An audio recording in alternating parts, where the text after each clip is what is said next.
I spent 5 years in federal prison, and I really only felt scared or intimidated 3 times. When I first got to prison, my neighbors, they fought all the time, and I let the counselor know, and the counselor kind of let someone else know who let them know, which is a no-no. And they got super crazy with me one time during count and called me a snitch and let the whole unit know that I was a snitch. And then one of the girls would follow me around on the compound and do like sirens like I was a cop.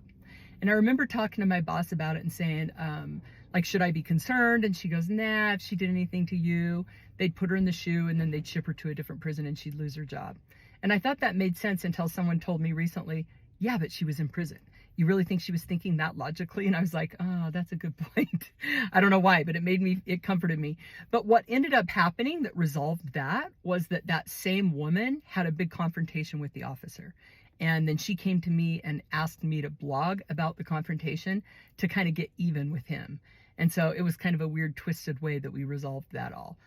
And I'm actually ashamed to say that I did do the blog post. It was called Dirty Laundry in Federal Prison, and it ended up causing the officers some trouble. But the next time that I felt intimidated was when I was at Wasika, and there was a woman there doing life. And I was in a program with her and her girlfriend, and I pulled her girlfriend up, which means that I called her out in front of the group. And she basically threatened me. And I remember sitting in my bunk and thinking, that did not just happen. And I went downstairs and I told her, I said, don't ever talk to me like that again, and don't threaten me again. Do what you have to do, but you said you were my friend, and friends don't threaten each other. And for whatever reason, she's like, mad respect louder, and that solved that problem.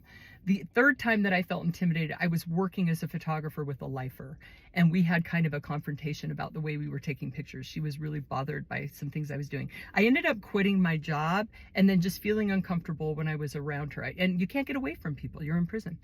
And the way that I dealt with that was that I chose to have positive thoughts and to just think good thoughts, because there was nothing else that I could do. It actually worked. Like, by the time I left prison, I had a good relationship with this woman.